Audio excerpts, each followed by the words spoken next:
Um, Hi, everyone. My name is Hope McCutcheon, and I'm on the board of CBIC, which is one of the great organizations, but not the only one, that helps run this event, CE2, Shells for Entrepreneurs and Espresso.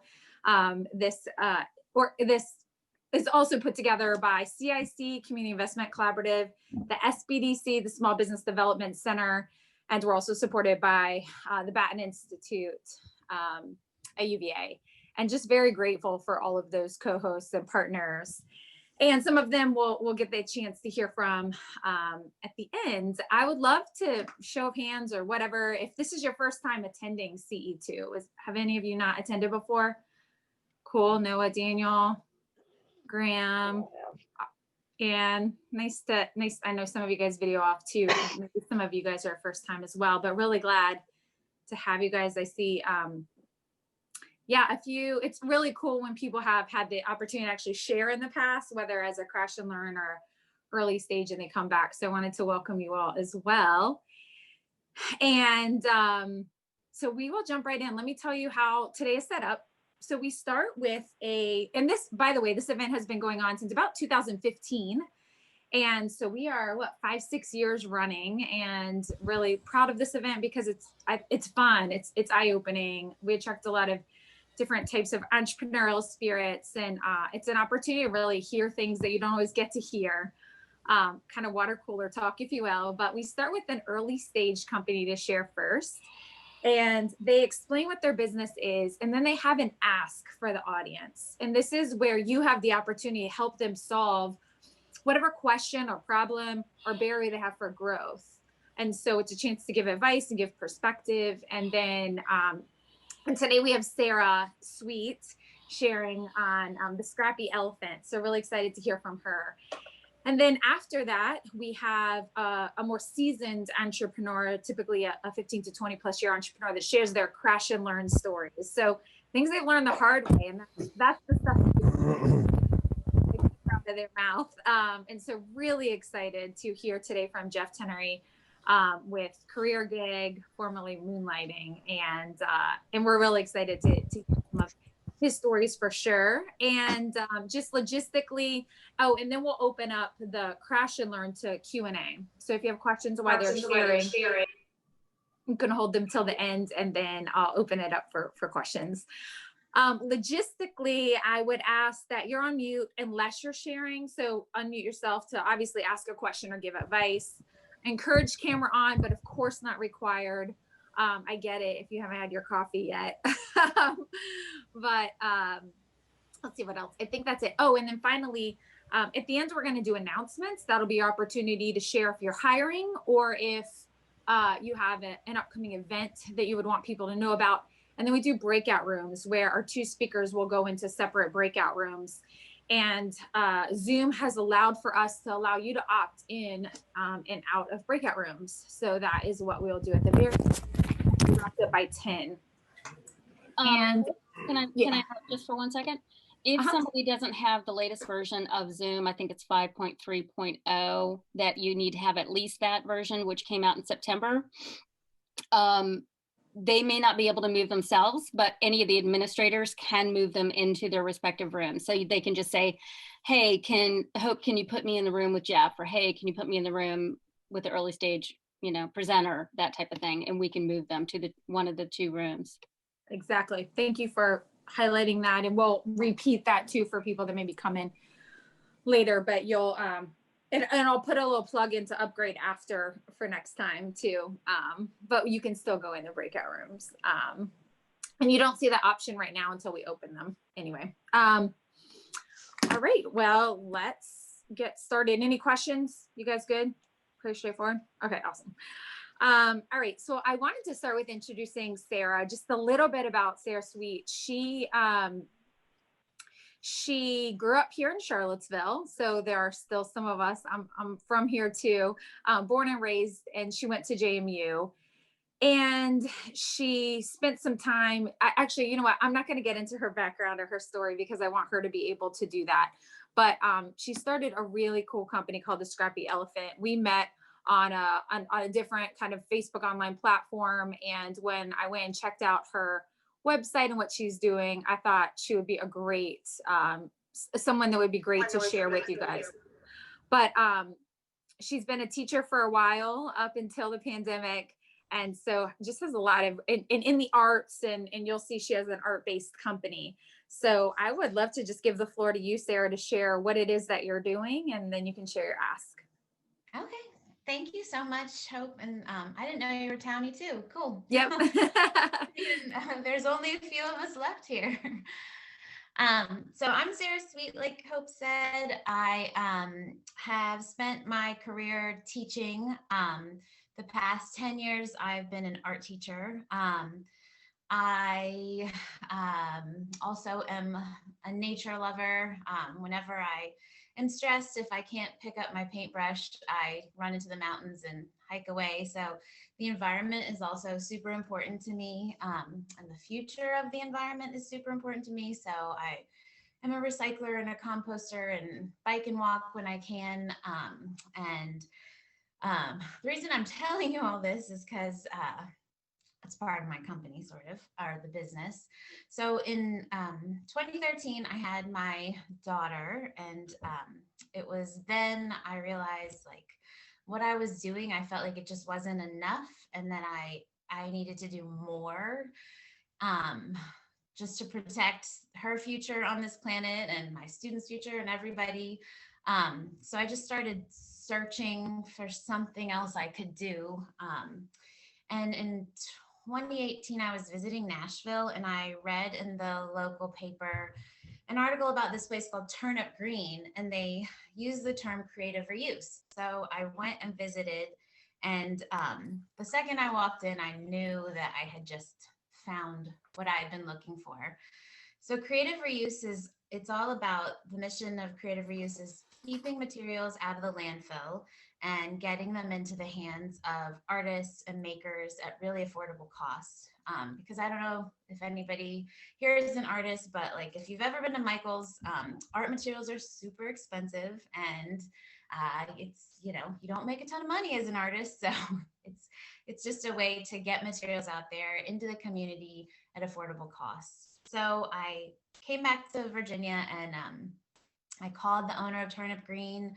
She was amazing. She connected me with the Scrap Exchange in Durham, North Carolina, which is the biggest creative reuse center on the East Coast. I went down and visited. They were amazing. It's kind of a growing movement, creative reuse. I think Scrap Exchange has been there since like the late 80s, early 90s.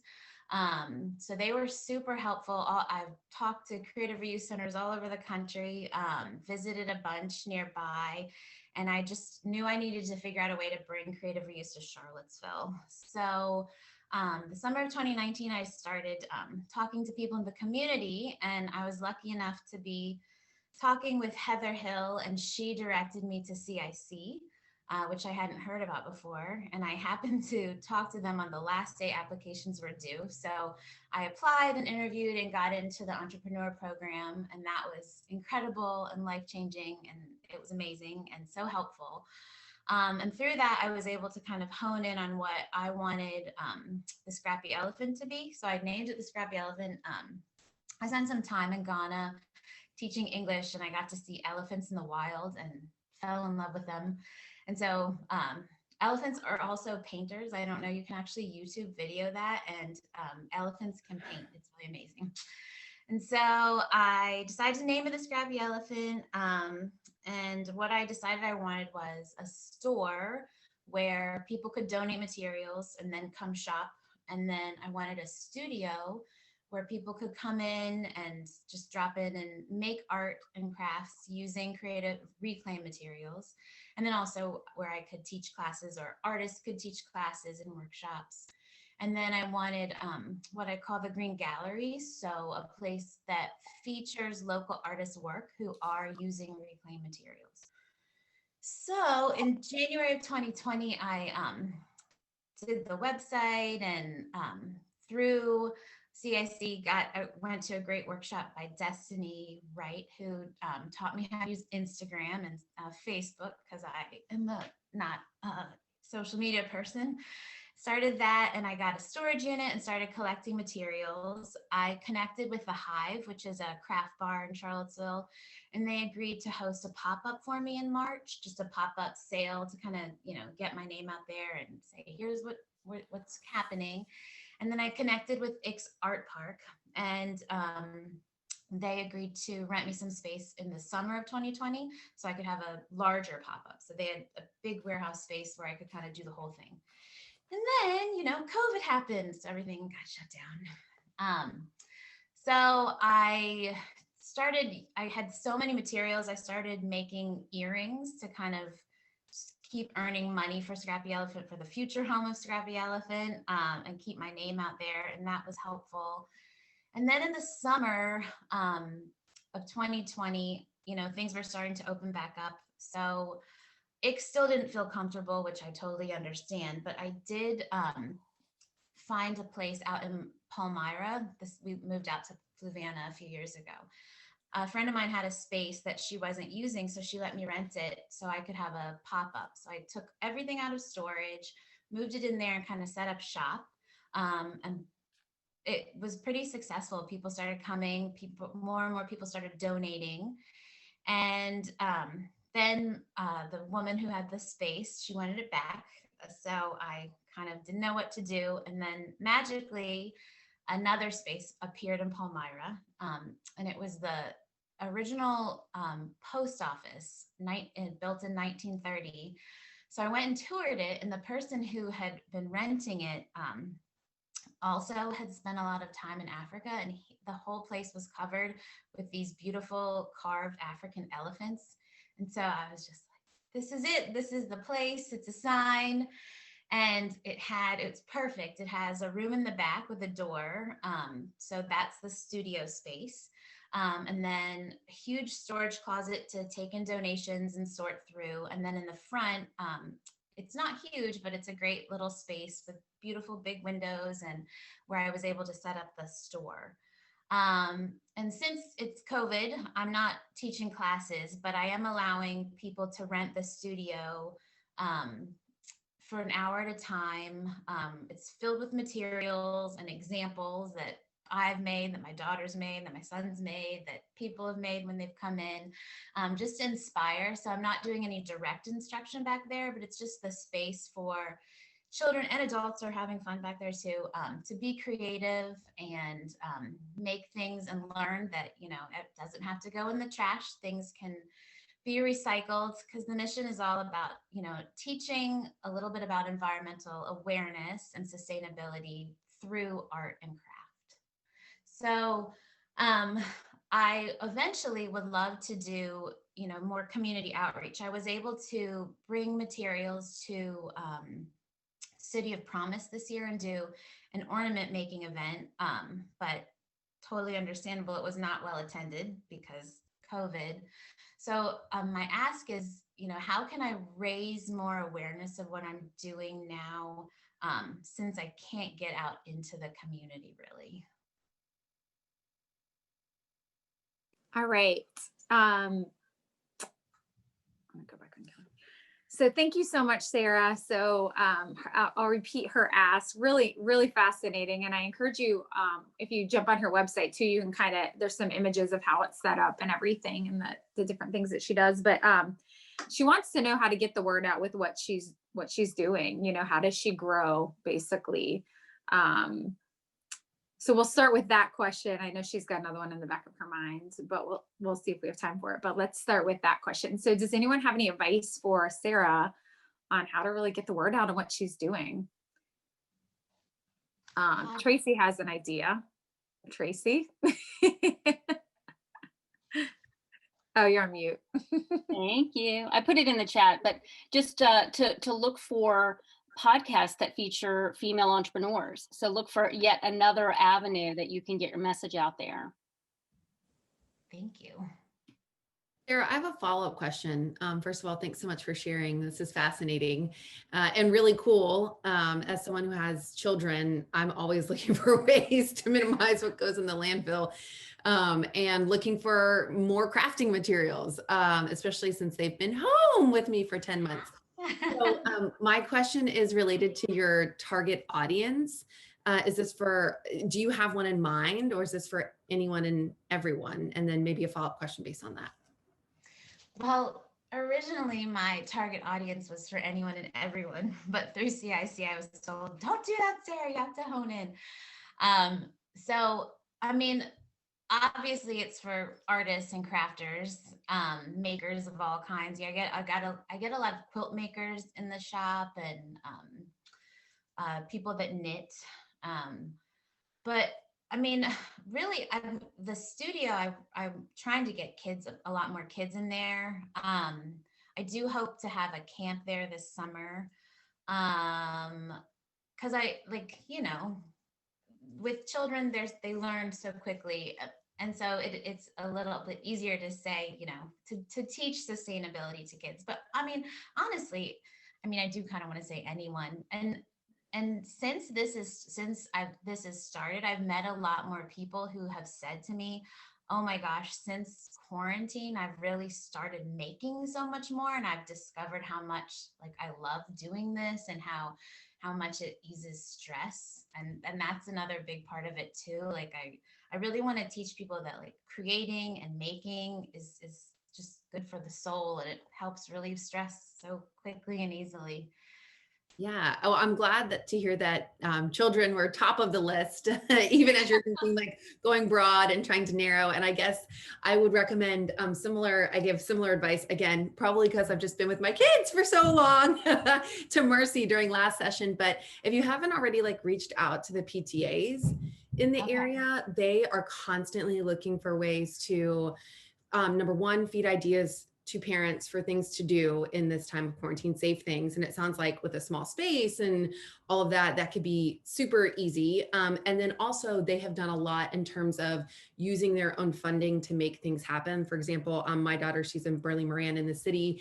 And just this week, they're kicking off these different virtual play groups, but there may be an element where at some point they are in person somewhere. So people are trying to get creative since this is now really ongoing. And at the very least, just raising awareness that this is a resource where you could safely bring your kids for a couple of hours, or try to have a small birthday party or something. I just know all of the PTAs are ongoing, in an ongoing way, searching for new resources to share with parents.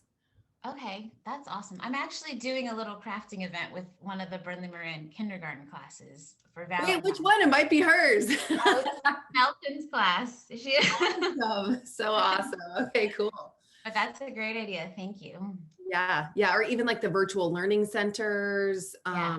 There's just a lot of, people trying to step in and fill that gap right now. Yeah. Another idea that Tracy had was to work with your local Chamber of Commerce on a feature spotlight, like a ribbon cutting, to send out a media release to draw attention into news outlets of what you do as well. Yeah. Also, Rebecca Haydock said with SBDC how she had a question, how well connected to regional artists do you feel? Because as suppliers and users who are sometimes art teachers, having art ADD, she's always looking for new materials and have old inventory. And then actually Tracy asked what inventory you have, what you take and don't take. So I just combined those two, but. I did create a board just of pretty amazing people, women in Charlottesville, to help me kind of guide and give me advice. And one of the women on my board is a member of McGuffey. So she's helping me connect with the McGuffey world. I definitely need to reach out more to local Fluvanna artists. I have a good connection with a gallery in Gordonsville. So hopefully I can get more artist connections that way. But yeah, I definitely need to reach out more to the art community. And then in terms of inventory, it's always changing, especially recently. So the Fluvanna Review did do a really nice article about it. So I've been getting a lot more donations, which is amazing. But usually there's always yarn and knitting supplies, and I have so much fabric.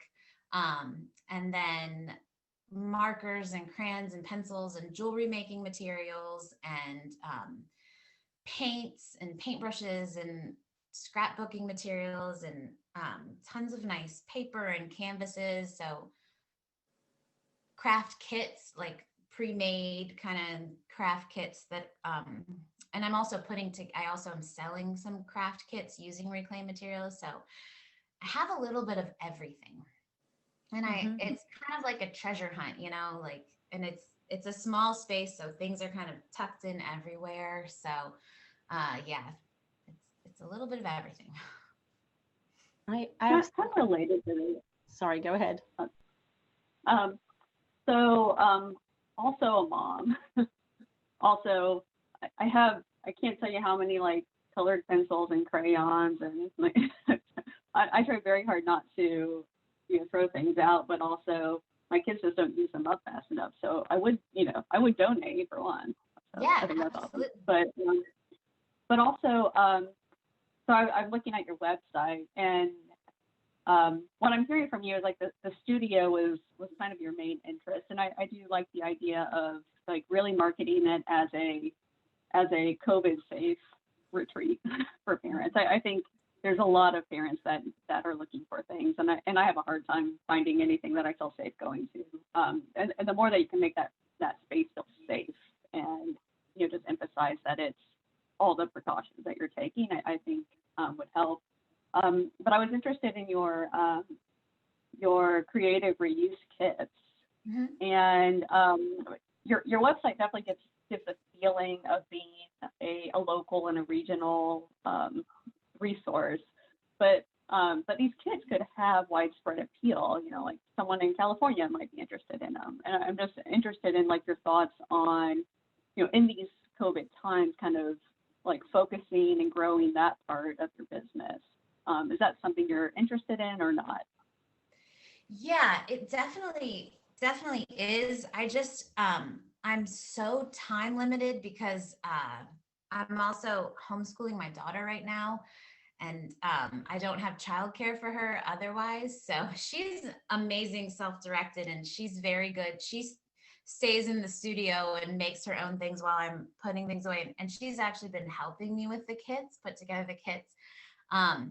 So that's something I am certainly interested in. But like this past weekend alone, I got like 270 pounds of donation. I'm weighing it now so that to keep track, just to kind of, that's what creative reuse centers do. So finding the time to, organize all those things and get everything on the floor and make the kits, it's a bit challenging. But yeah, I definitely want to do that if I can just figure out time.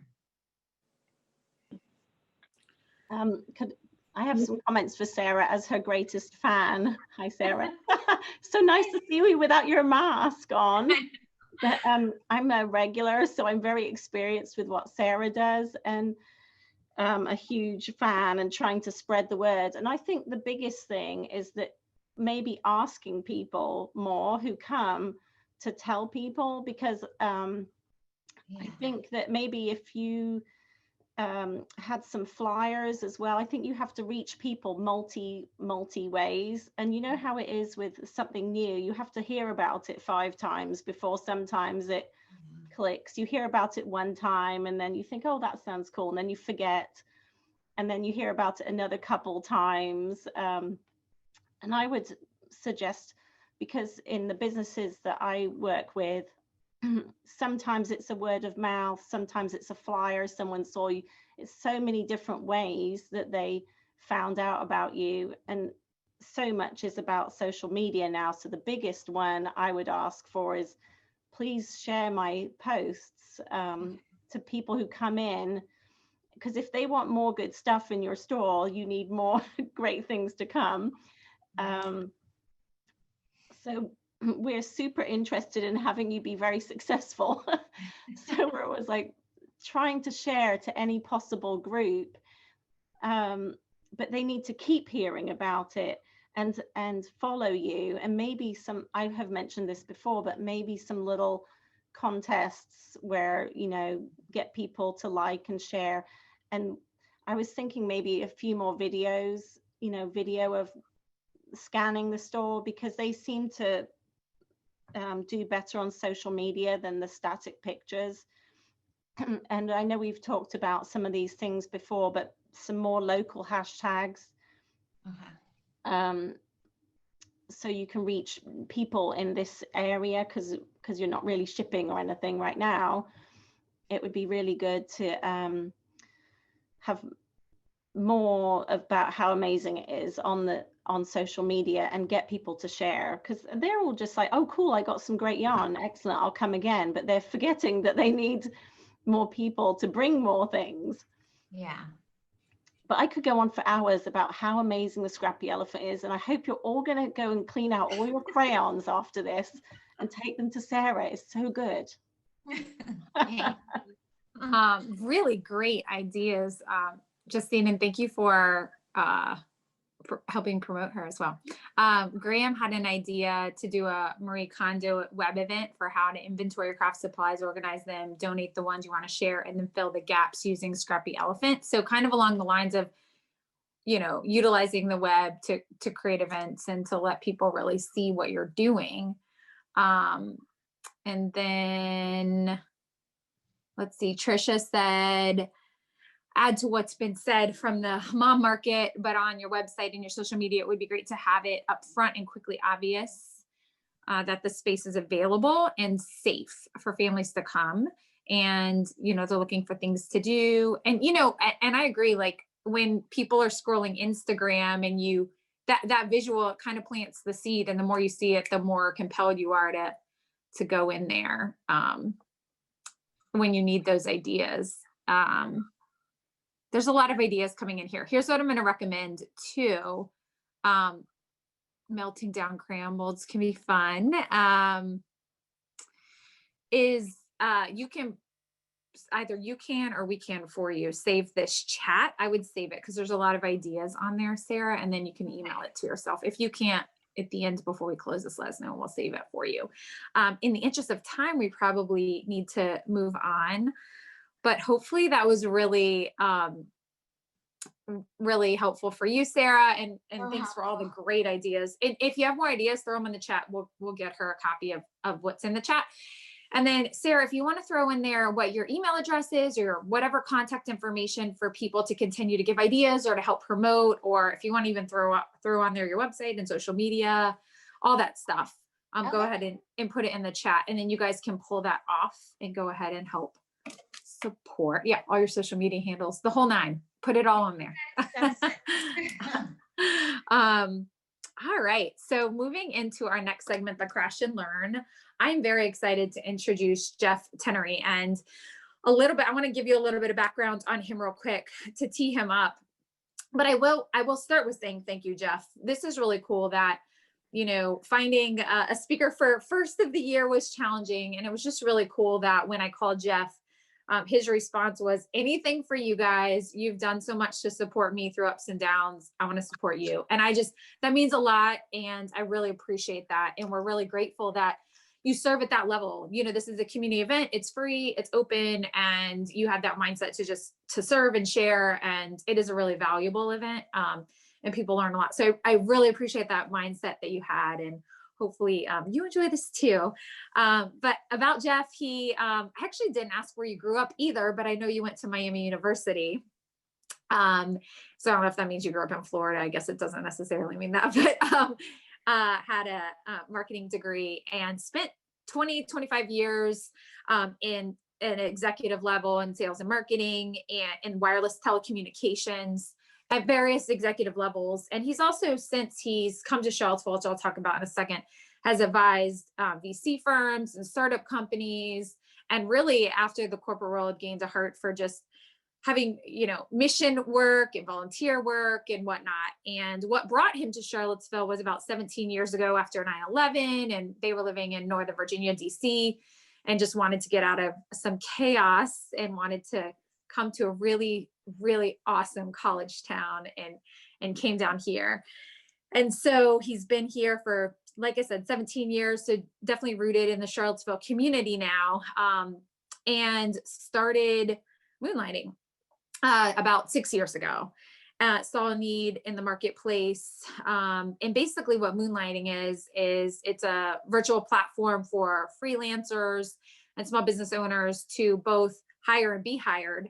And what's cool is that they started it obviously pre-pandemic, but it serves such a significant purpose in 2020. And the platform was already established at that time. And some of the things I actually, it's funny, when we got off the phone, Jeff, the other day, literally like 2 minutes later, I got an email from Moonlighting. So I'm on your platform because I do recruiting, freelancing, and but it's just been cool to watch the company grow from the ground up and really get national recognition through the years. And recently was acquired by a large company called CareerGig. And what's cool about that, Jeff will remain involved, but allows them to continue to be resourced to grow and to continue to touch more people on a national, maybe even international level. I don't know. So partnering with CareerGig and again, Jeff has been mission based in this whole thing. And so family wise, 5 kids. So even though he didn't go to UVA, which is okay, his oldest 3 have. and so, yeah, we're really excited to have you share, Jeff. So you may have the floor. No, thank you. Very kind introduction. So it's great to talk to everybody and reconnect back into Charlottesville. We started Moonlighting back in 2014. And, I will say this, I'm planning to write a book and just tell a story of Moonlighting, because it's been, one of those very interesting, twists and turns, and listening to you, Sarah, talk about, some of the challenges that you faced. Obviously, this pandemic has created, chaos for so many different companies, and including Moonlighting. I started Moonlighting, but the concept of Moonlighting came to me in 2008 when the markets crashed. And I was looking at LinkedIn. My wife was pregnant with our 5th child at the time, and I was trying to figure out what I might do next. I was at a venture-backed company, and we were, teetering back at that point in time. And I made a commitment to myself in 2008. Said the company that I start, next will be a company that could make me not feel the way I felt that day the market crashed and I might lose my job. And so Moonlighting was really inspired and came out of that financial crisis. And I built it with the idea that there would be another financial crisis, because there typically is cycles of that. And so Moonlighting was, 2014, I thought, okay, something might happen over the next 5 years and we need to be ready. And so Moonlighting was inspired to help people when they need to find work the fastest and quickest, and when people also need to hire people very quickly. So Moonlighting, caught national attention in the very early days. Apple treated us very well. We were in that kind of gig space. We took investments from the 3 largest newspaper companies, good and bad there. They helped us. So publishers of the Chicago Tribune, the LA Times, they promoted Moonlighting, and because they were investors. But I don't need to tell, everybody knows what's happened to the newspaper industry over the last, 5 to 10 years, just because of digital disruption. So they started going through their own challenges, and it kind of left Moonlighting a bit naked in our early years, because we were relying on them to help us push through that after their investments. Moonlighting was basically, we started it in the typical fashion of most entrepreneurs. And we were moonlighting ourselves, and that's why we kept the name Moonlighting. My 2 co-founders and I were meeting nights and weekends, and I was wrapping up selling the company that I didn't think would make it in 2008. We sold it to AOL back just as I was starting Moonlighting, so I was doing both. And then we raised $7 million of investment. A lot of it here, Tracy was very helpful in our early days as part of the Charlottesville Angel Network. And I will say this: the community around Charlottesville, while it's not Silicon Valley and it's not large, it's extremely active thanks to the efforts of various folks, including Tracy and Hope. And it's been a wild ride. We almost ran out of money twice. You don't see that when you see all the cool social media, all the media coverage of Moonlighting and how great we are. And I would say to you, Sarah, too, is really try to leverage that local media. There's some really good folks at NBC 29 and Newsplex and The Progress, and there's a lot of folks that are looking to find those good stories. And Moonlighting always positions itself as to be philanthropic in a way, and to be, to making sure that we're not only a part of the community, but also just, moonlighting mushroomed into, 1,000 cities very quickly. We raised a little bit more capital, but then we ran into a lot of the same challenges you do when you're scaling very quickly. And then, figuring out how to make money, right? I have that good old, thing called profitability and making money. And that's one of those things with moonlighting. We were very successful in the way our users embraced moonlighting. We struggled though with making money and figuring out the right business model for moonlighting. And it's, I would say over this past year, while we were acquired by CareerGig, we had 3 other M&A strategic deals that we were contemplating, and one with a very large company that would have been an interesting exit. And with the pandemic, it threw us the same kind of monkey wrench curveball, Sarah, that it's, kind of putting to you and many entrepreneurs.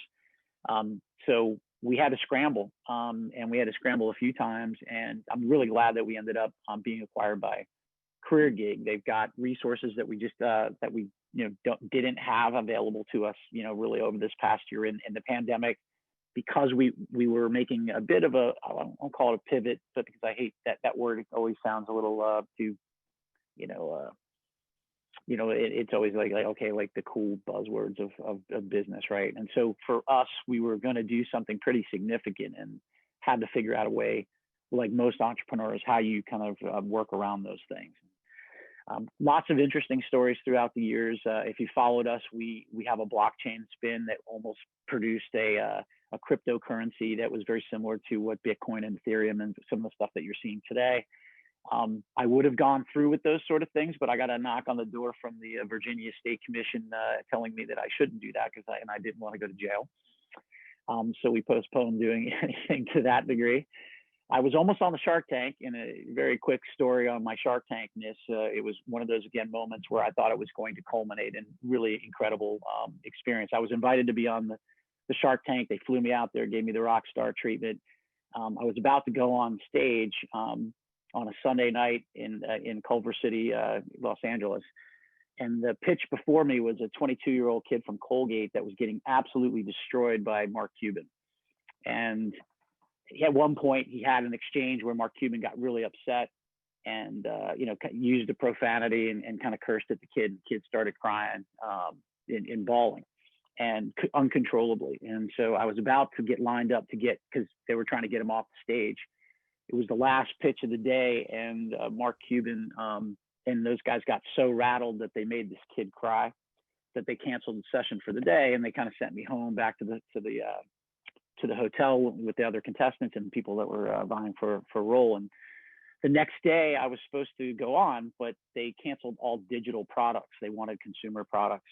They had Bethany Frankel, who was the skinny girl of Vodka, Real Housewives of New York. So that was all it all blew up, and I didn't get a chance to. They sent me home the next day because it was the last day of the shoot, and I didn't get a chance to go back on. I was literally on, getting ready to walk on the stage. That would have represented about 2 million downloads for Moonlighting. We've got about 800,000 people who have downloaded our app over the years. But that moment was crushing.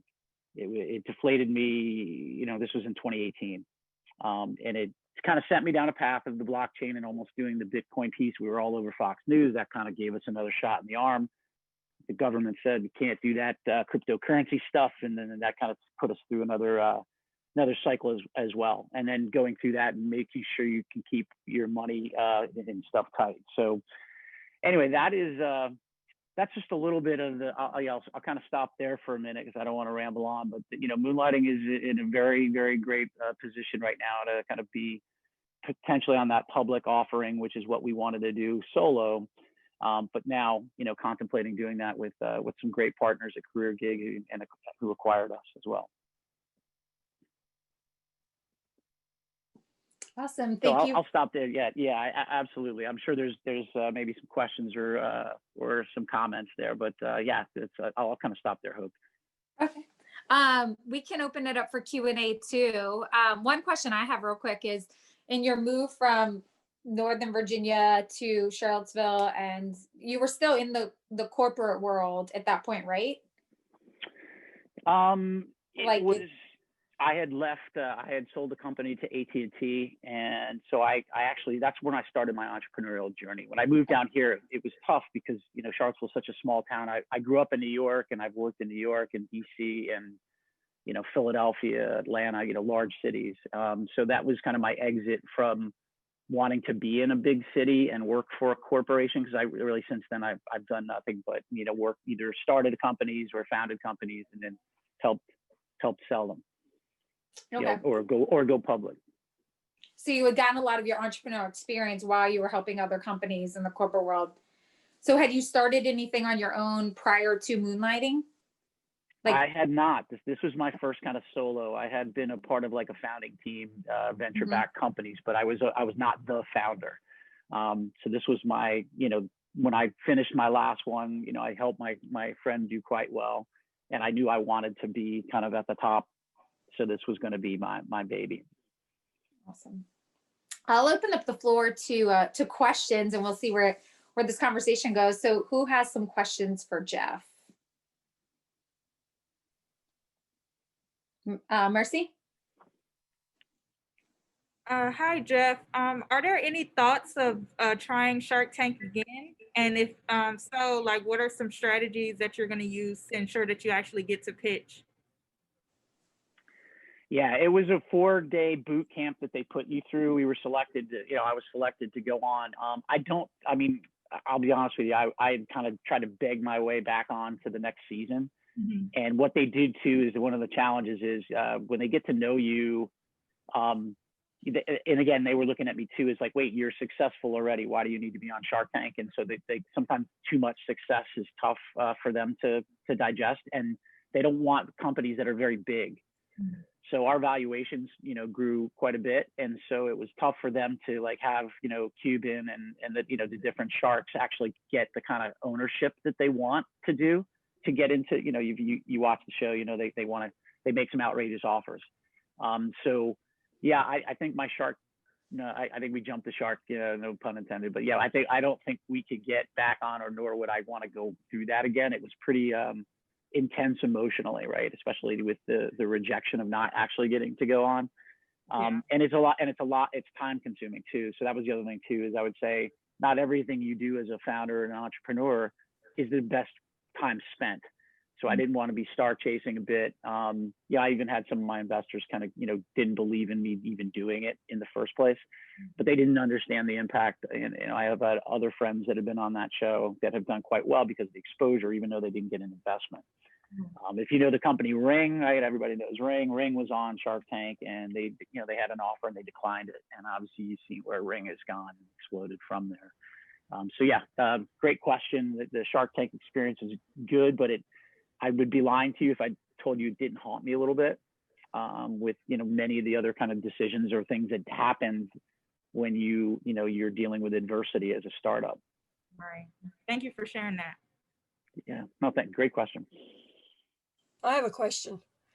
You said that you about went bankrupt a couple of times. What? Oh, I didn't. No, I didn't go bankrupt. I like to use the term. No, I'm saying we were, running out of money, like, which, you could go back. Yeah, absolutely. Yeah. So I was just wondering, what kind of funding did you use when you needed money? I mean, for our companies, we've used credit cards and maxed out credit cards before and that kind of stuff. We've been there too. It was 2 times that we got tight with the money. One is I had one of my investors that's in the kind of local area kind of step in, and at a point when we were about to raise, several million. So it was a bit of a bridge situation. The other time, we've raised money, I think, in a fairly unorthodox way. We've taken venture capital money, but we started out taking strategic money from the newspaper. So I would encourage, again, Sarah, you're looking to maybe fund and do different things. Try to find a strategic partner. So in the early days, we partnered with Verizon, which was my old, I grew up in the Verizon media world, or Verizon wireless world. So I went back and relied on doing strategic deals with large companies that have, the capital to be able to support a smaller company. So that's where the newspaper companies, Gannett, McClatchy, and Tribune all invested. And then our largest investment that we took on was one of the largest blockchain companies in the world. It's actually headquartered down in the Blacksburg, Virginia Tech area, called Block One. And so finding funding, I did it through angels. I did it through strategics, which is, corporations like the newspaper companies, Verizon. And then I also, my third, grouping was venture capital, right? And I think venture, while it's kind of sexy to be working with venture capital, if you could avoid and bootstrap as much as possible, I would, that's a learning that, you want to try to hold on to as much equity so you don't dilute as much, but also, the venture capitalists could be, so even closing the deal with CareerGig, venture capital has terms that they get that give them preference and ability to influence whether you can sell your company, right? And so I had to overcome some of those challenges. So it's not always, and again, not all venture money and venture folks on the phone. I'm not trying to disparage, but it's it's a different type of fundraising and a different way to go. I like the strategics because I got other value add out of those partnerships, like the advertising that the newspapers gave to me in the early days. Same thing for Verizon. They helped us, kind of produce our first commercials and such. And so the idea of finding that partner, and maybe there's something that's in for the Scrappy Elephant that's kind of tied in that you could cut a deal with and do something with, and maybe Crayola, maybe whoever's heavy into the arts, products business and would see what you're doing and actually make an investment or donate, even if it's even better to, not be dilutive to your cap table and your ownership of the company. Awesome. I know that Tracy has a question. Oh, go ahead. Who just? Sorry, I just started speaking. I don't know the etiquette. That's okay. Yeah, we can do speak up or hand raising either way, and we'll do Tracy after Kimberly. Yeah, Go ahead. I'm just curious. So I'm a co-founder of a venture-backed startup, and so I definitely resonate with your advice that you do give up something with venture-type financiers, and a lot of that's equity. So like I would just say if you are going venture back, pick them well, so that they really are providing you something that in return.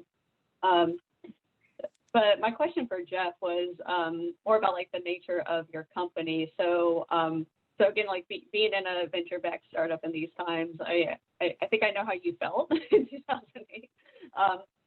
So I'm also curious about your clients or the freelancers that join your platform, and how or if and how they've evolved with time. And in particular, I know a lot of people just join the gig economy and never leave.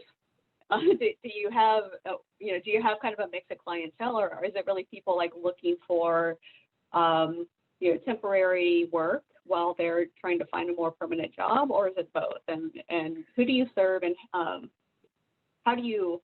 Is there anything in particular about like either of those? There's a lot. Great questions. So I'll start with just the idea of like Moonlighting was always intended to be very open. So one of the good and bad things is that we grew very quickly, but we grew on one side of our marketplace. So our supply, which is the freelancers, grew exponentially versus the clients that could hire them. And that was a definite challenge for us and still is, right? There's just not enough jobs to keep up with the number of people looking for them. So that's one area. And then the way our number one type of freelancer is somebody who could work from home. And because of the pandemic, we saw, again, a big spike in the number of people wanting to work and not necessarily the same amount of jobs. We went out and cut deals with ZipRecruiter and other companies to try to keep up with the pace of that. And then what we made it, again, this is a very interesting decision, sometimes good, sometimes bad. It works out in the end. But so this year, when the pandemic broke, we were always monetizing where the freelancers paid a small monthly subscription to kind of participate on the platform and find jobs. We removed that and actually went to a free model in order to just take care of people looking for work. And we wanted to maintain a competitive advantage over other people that are charging 20% of your paycheck was going towards getting a gig. So we removed all that friction, and I was doing it at the same time where I was going to do this very large deal that could have also led to M&A. But it was also a pivot of us Moonlighting going from direct consumer freelancing type of focus to working very closely with enterprises. And that's where we've ended up as a company now in this acquisition is we're focused in on helping companies because so many companies now are wanting to hire freelance and 1099 talent. That is what, that's kind of like the journey of this past year during the pandemic was this, okay, almost a last hurrah for Moonlighting being this direct freelance free marketplace where we weren't monetizing it as well as we could. And then moving into this enterprise space with this very large partner that, kind of left us at the altar, candidly, during the pandemic, and then kind of pivoting all of that. And then really when CareerGig, we did the CareerGig deal in December, right? It was the quintessential, like we thought we were going to do an acquisition and working with someone else. And at the last second CareerGig came in. And it was one of those things that was like, it was the perfect fit because it was really the culmination of what we've been trying to do over the past year in 2020.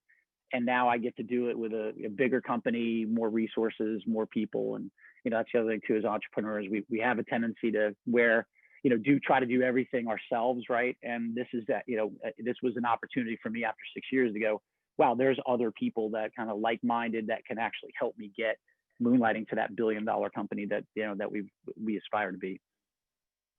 Awesome. Let's have Tracy. She has a question, and then Graham has a question. So Tracy. Hey Jeff, thanks for sharing.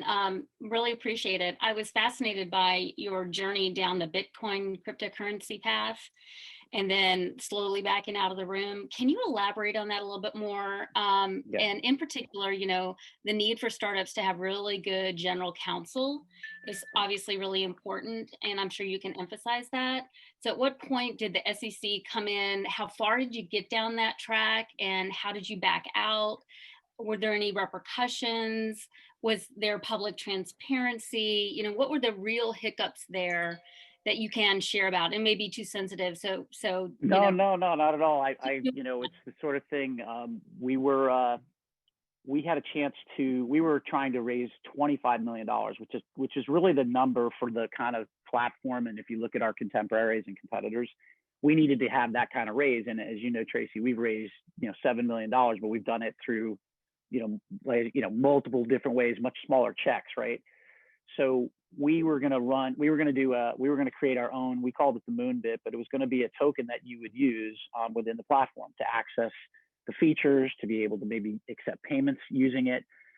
We hired Cooley, law firm out of Washington, D.C. People very familiar know Cooley.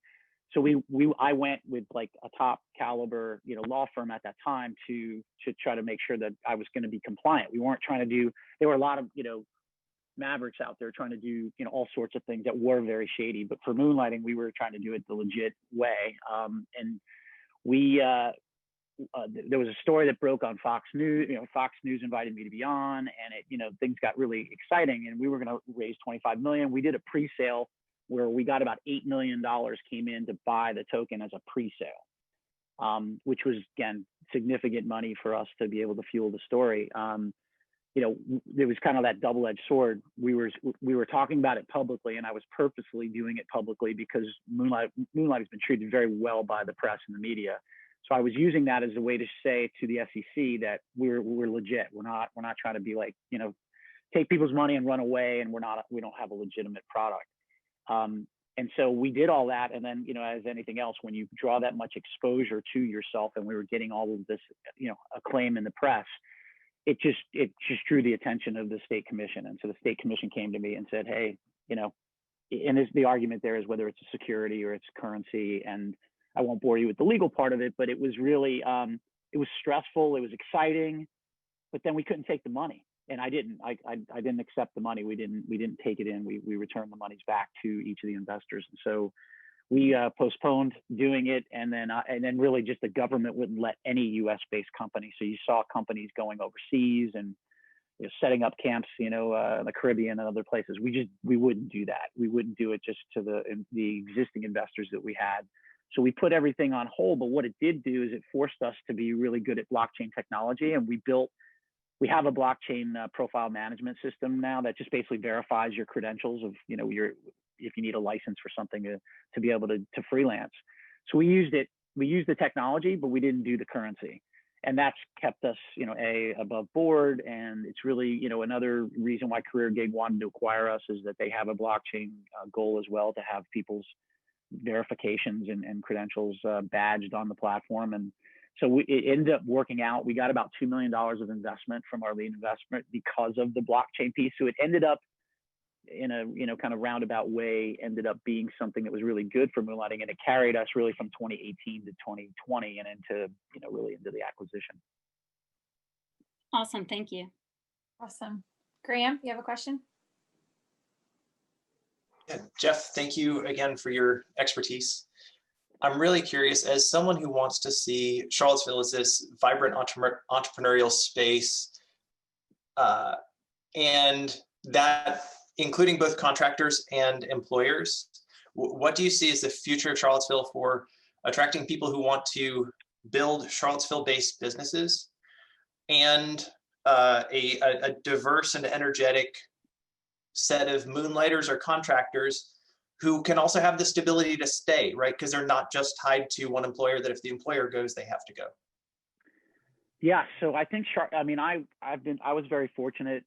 I used all resources early on in Charlottesville to kind of get off the ground, including my first, I call it Ocean 16, but the first 16 people that invested in Moonlighting. It was supposed to be Ocean's 11, but I needed more money, so we went to Ocean 16, and when we named it.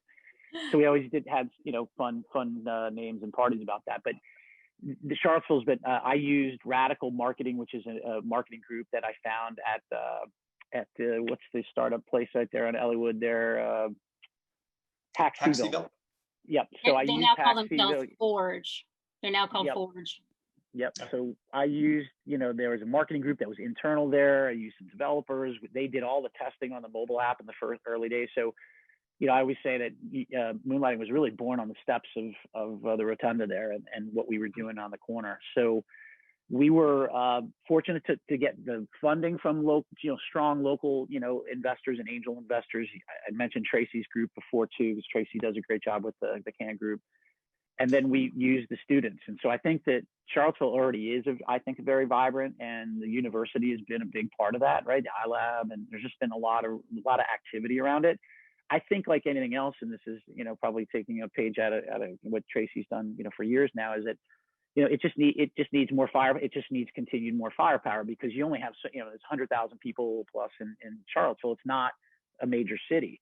And I don't think anybody really would, tell you that, while Charlottesville's grown a ton, it's still a very small town. And so I think, it's going to take, continuing to give back and have, what everything you're doing here, Hope, and the team is like just trying to continually stimulate and overcome these problems and these challenges that people have. I think reaching into Richmond and DC to kind of pull people away, especially with people wanting to maybe get out of major cities these days with, what all that's happened, during the course of the year. So I think there'll be more of a swing, and you're seeing it now in real estate and such, where people are moving to Charlottesville because they can. Right. And I think the work from home and Zoom world that we live in now, in the digital virtual world, will continue to make Charlottesville even that much more attractive. Because I moved here 17 years ago, it was like you couldn't, you work remote. I mean, I did a ton of travel getting in and out of town. That was the hardest thing, especially with 5 kids. I think that's all changed now. And I think the more that, we can market Charlottesville to be to the assets of the area that we all know because we live here.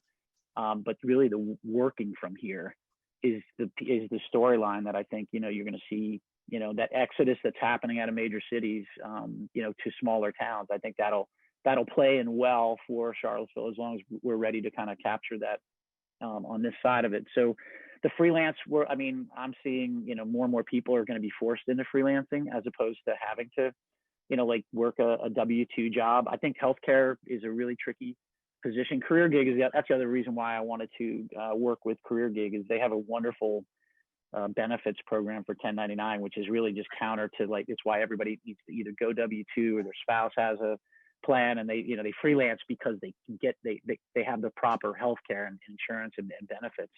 That all I think is going to continue to get better, which means you're going to see more UVA students probably stick around town here because they don't need to go move to New York and other places where right now it's those are tough economic times there. I got a daughter that works in New York, but she's here probably 50-60% of the time because the city's become kind of untenable in a lot of ways for to live there. So I think that's all those things will continue to, push Charlottesville to the top of people's choice in wanting to move here and start companies from here, because the talent will be here. Great, thanks. Trisha? Hey, thanks. Thanks so much, Jeff. I actually was wondering, I'm just making sure I'm understanding.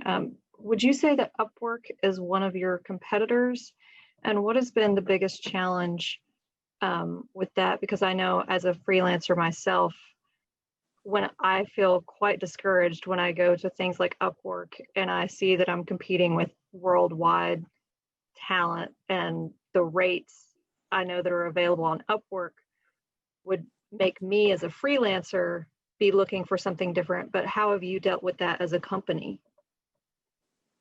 Yeah, we stayed US only. And Upwork and Fiverr is the other one that's had just an unbelievable run up from a stock perspective. But knowing both of those companies, and they are competitors to Moonlighting in one degree, they've been around for a long time, and there's a ton of venture money into those companies, and they've never been profitable. And I mean, when I tell you that Upwork used to be called Odesk, and it's been around for 20 plus years.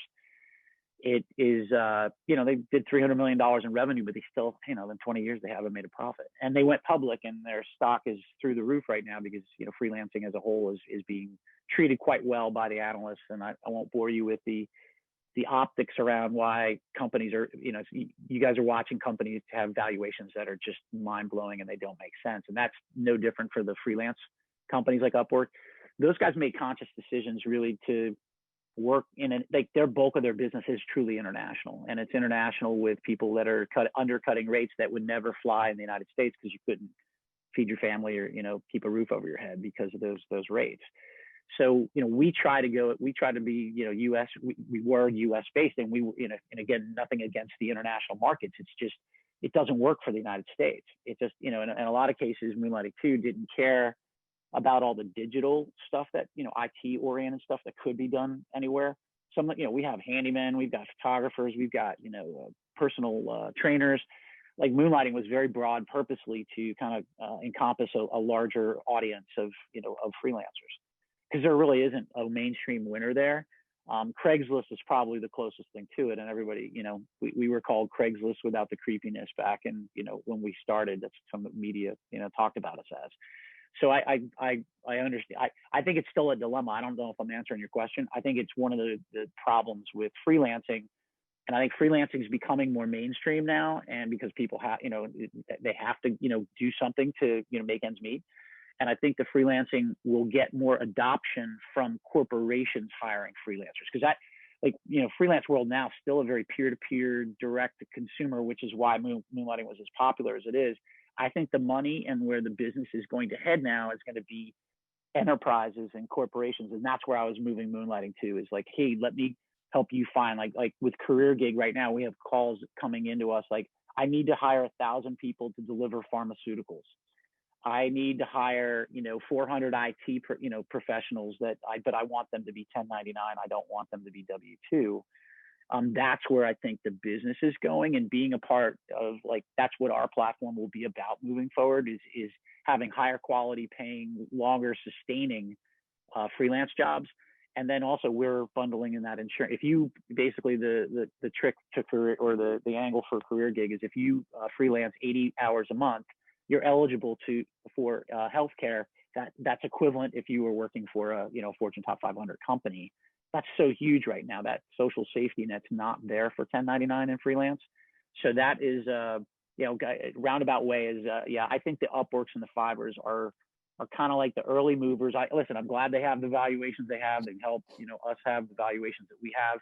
But those models are very much broken, and you've identified that. And for the very reason that competitively, I know the CEO from Upwork, we talked multiple times through the years, only 2% of the people on their platform get gigs. And they have like 45,000 people signing up, a week. And if you just do that math, it's just flooded. And they have that same balance issue that we had with Moonlighting, which again is why I'm moving Moonlighting into the CareerGig model, because I think that's where the money's made, and I think that's where people will be happier. because the quality of the work and the pay and all of those things happen better when it's an enterprise person hiring you, as opposed to, you know, the global kind of market that's just really inexpensive. All right. Well, thank you so much, Jeff, for your time, for sharing. That's all we have time for question-wise, but I don't know if you want to throw your email on there or anything for people to reach you if you have any more Absolutely. questions. But really, really, again, appreciate you accepting our invitation and sharing, and what great timing. We feel very fortunate to get you right after all of this happened. So, and then Jeff just put his email up there. So there is still an opportunity to chat with both Sarah and Jeff, and so in a few minutes, but let's go to announcements. So I'm going to start with our co-hosts, and then we'll open up the floor to the rest of you. So Carolina, I think I saw you on here. I know you were earlier. If you want to share about CIC, Community Investment Collaborative, you can go first. Yes. Hi, everyone. I'm sorry I'm not turning on my camera. My lighting is really bad here at the sunroom where I am. But my name is Carolina, and I am representing the community investment. Sorry, my dogs are in the background. I do not have any specific announcements for CIC, but I'm going to tell you a little bit about us. We are a local nonprofit. We serve the under-resourced entrepreneurs of Charlottesville. And Sarah Sweet, she was the speaker this morning. She was mentioning she went through our program. And our program is a 16-week entrepreneur workshop where we, share the basic and a little bit more than the basic knowledge that any entrepreneur should have if they are planning to start a business. This work is possible because of the great volunteers that the CIC network has, and we are very grateful for all of them. I am happy to put the CIC website. We are about to start the next cohort in next month, I believe. February, I believe, is the second week. And if you know of anyone that might be interested in starting a business or that can benefit from the CIC mission, let them know that we are here for them, and you can send them my way. And I will put the CIC website up for you guys to look at if you like. Awesome. And I know that Mercy, who's on here, and we had in November, and I think even Sarah went through your program. So there's some people you can ask as well. Yes. All right, let's have Linda with the SBDC. I think I saw Rebecca on earlier, but I see Linda now. Yes, sorry. Hi, everybody. Linda from the Central Virginia Small Business Development Center. Just want to mention we are hosted by the Community Investment Collaborative and work closely with them. And I just want to also say thank you, Hope, and all who secure these fabulous speakers like month after month. It's amazing, like the interesting and just really intelligent people that we have in our little community of Charlottesville. So thank you for all your work, Hope. So we have a lot of classes starting in 2021. I don't want to take too much time, but just quickly, we have a Marketing Monday series. So the first Monday of every month, we're going to do classes on social media, e-commerce, and we're probably going to do some other interesting classes as well. We have a series from our state on cybersecurity. So if you want to learn tools and tricks and all you need to know about cybersecurity, we have that. And we're looking at doing some local stuff beyond that. We have financial workshops for helping you finance your business, banking and community loans and business capital loans. We also have a government contracting series. So once a month, the second Thursday, we have local, state, and federal contracting workshops. And we're also offering QuickBooks in February. So I'm going to put our events calendar link in the chat. And so please go to our website and look, because I mean, we're also always adding classes. So, so please check our calendar. Also, we're working with UVA on interns. We have international programs we're looking at. So anyway, check our website, and thank you again. Awesome. Great community resource for sure. Thank you so much, Linda. The Small Business Development Center is what SBDC stands for, by the way. and their website will be up on there in their events calendar. So let's have Tracy Green share for CBIC, Charlottesville Business Innovation Council. Sure. So we have a couple of things to chat about. One is a new video library that we've developed with our Programs and Events Chairman, Justin Ritter. And it's called VA Venture Connect. And I'll put a link to it here in the chat, where over the course of 2021 and perhaps beyond, we'll have short video interviews with key stakeholders in the Commonwealth. And the idea and the concept is that you won't have to have windshield time to get to know another valuable asset or resource in the Commonwealth who can help a venture-backed startup or a high-growth potential startup. It may be somebody from within CIT. It could be over at 757 Angels. It could be an attorney with some really valuable information he wants to share or she wants to share on an upcoming topic, regulations or whatnot. So please be on the lookout for those. We do put them in our CBIC newsletter. And if you're not already on CBIC's newsletter, you can go to cvillinnovation.org and sign up there, cvillinnovation.org. We also have on second Tuesdays, we host our regular CBIC Tech on Tap series, which is hosted by Ting. And it's an event that's open, just like CE2 is open to anybody at no cost, and you can come and network. It's purely a networking event. Again, second Tuesdays of the month. We used to have them at our favorite watering holes, and now we obviously have them via Zoom. Sorry about that, guys. So let's see what else. I want to mention that CBIC recently received a grant from Go Virginia, and we're using that grant to build a digital ecosystem that's going to help connect the dots of the Charlottesville and beyond entrepreneur, startup, small business, large business ecosystem. So be on the lookout for news about that. It will be the one-stop shop for going to, if you want to get information about CIC or SBDC or upcoming events or jobs or chatting with one another. I know a lot of you in this room and other rooms will come to me and say, I need an accountant or I need an IP attorney. And this will be a place where you can go and you can actually search for that information, and you can post it on a board and you can ask for advice and get advice. So be on the look for that digital platform. We're in the very early stages of that, but we hope to have it launched by April. Awesome. Thank you, Tracy. You're welcome. David Tuvey with the Batten Institute giving us our monthly weather report. David, I'll give you the floor. Yes, it looks like mostly sunny in Central Virginia today. Lows in the high 30s and highs in the low 40s. So, which to me is the heartbeat of winter in Central Virginia. What temperature is it? Oh, it's like 35 in the morning and 45 in the afternoon. That's like the entire month of January, I think. Let's see, Batten Institute. No big news in our world. We continue to run our various programs, the Summer Incubator, now VPX², and then Catalyst, which is operating in and around Charlottesville. Maybe in the next month or two, we'll introduce you to some of the teams that are in the accelerator program, some of the cohort teams, because they span everything from health science to funeral homes, actually in this situation, or more memorials online.